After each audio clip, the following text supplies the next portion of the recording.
freeintromusic.com layout track.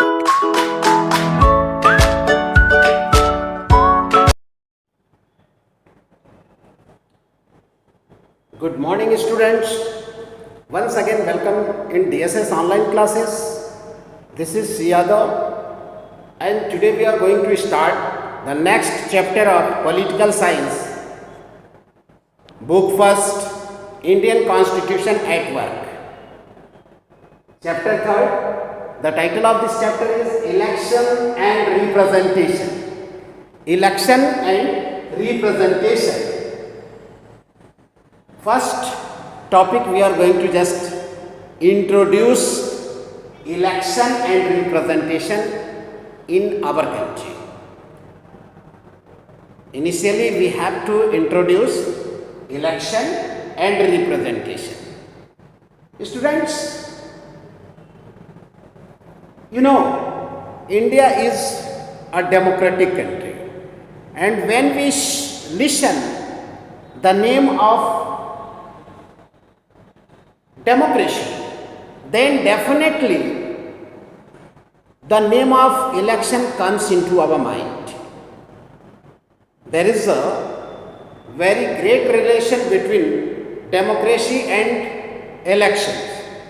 That means without election, democracy is not fulfilled. Election के बिना democracy हो ही नहीं सकती. बहुत सारे नॉन डेमोक्रेटिक देशों में भी इलेक्शंस होते हैं, यानी नॉन डेमोक्रेटिक इलेक्शंस होते हैं, लेकिन डेमोक्रेटिक राष्ट्र में डेमोक्रेटिक तरीके से elections, it's very important. Elections should be free and fair. So that is democratic election.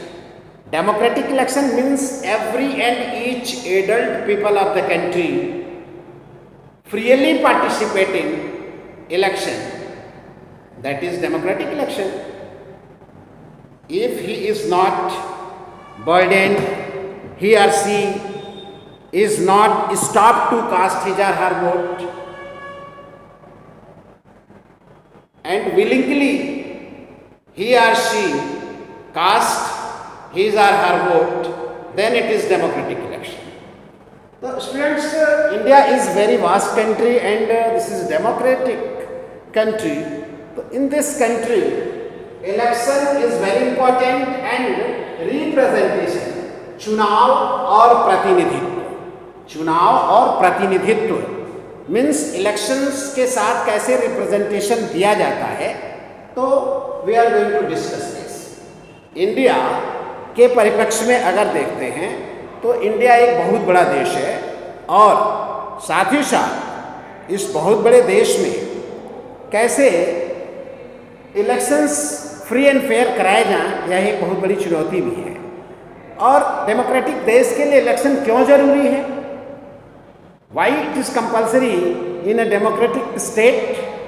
So just you take the example of cricket match.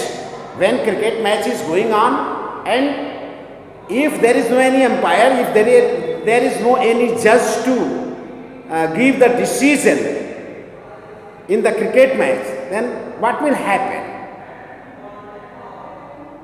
क्या होगा? ठीक उसी तरह से अगर हमारे देश में इलेक्शंस नहीं हो और इलेक्शंस के माध्यम से रिप्रेजेंटेटिव्स को हम नहीं चूज करें तो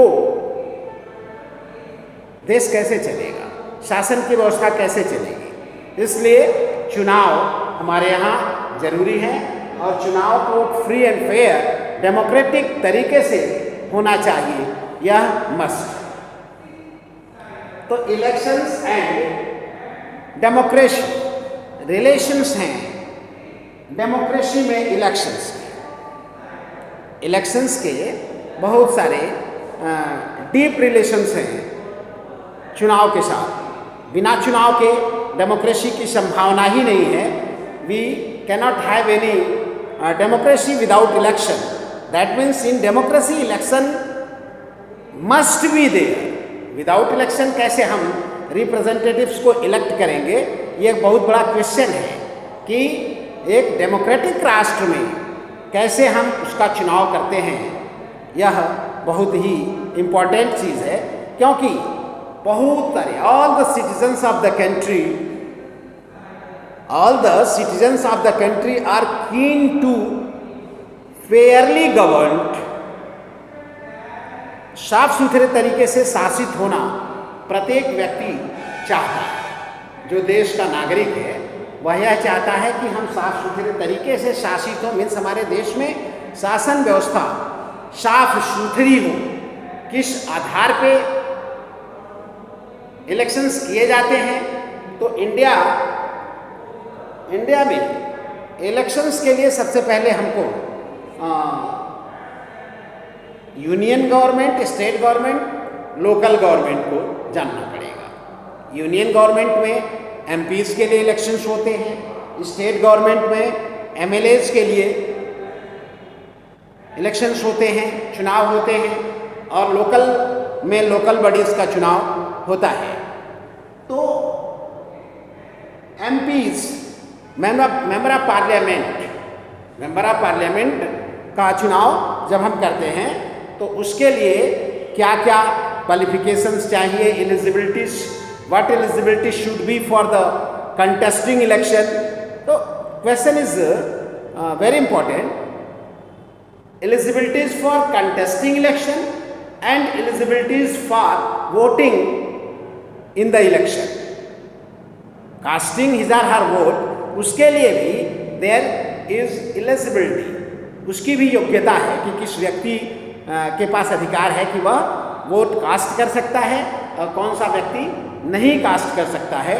तो ये बहुत सारे क्वेश्चंस हैं।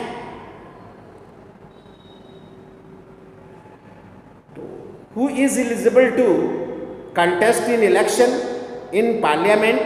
मेंबर ऑफ पार्लियामेंट के लिए इलेक्शन कंटेस्ट करने के लिए क्या एलिजिबिलिटीज होनी चाहिए?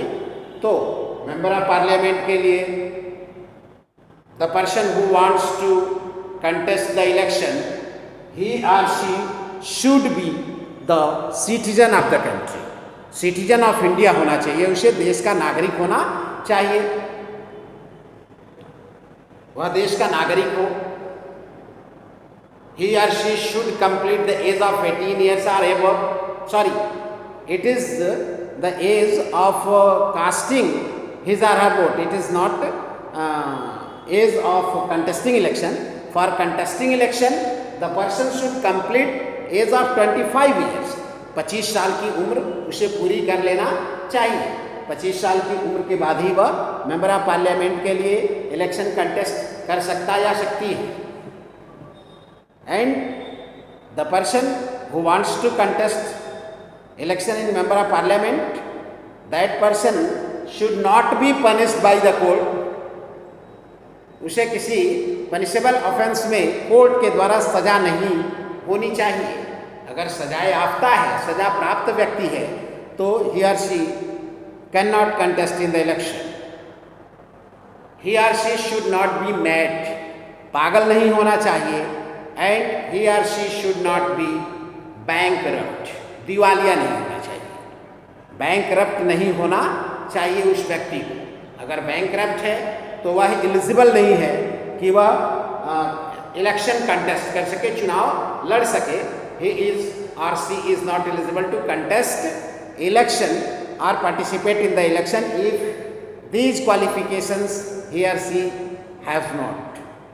अगर उनके पास नहीं है तो वह इलेक्शंस नहीं लड़ सकते। तो all these qualities should have, then he or she can contest election. And one question is, who is eligible to cast his or her vote? तो यूनिवर्सल एडल्ट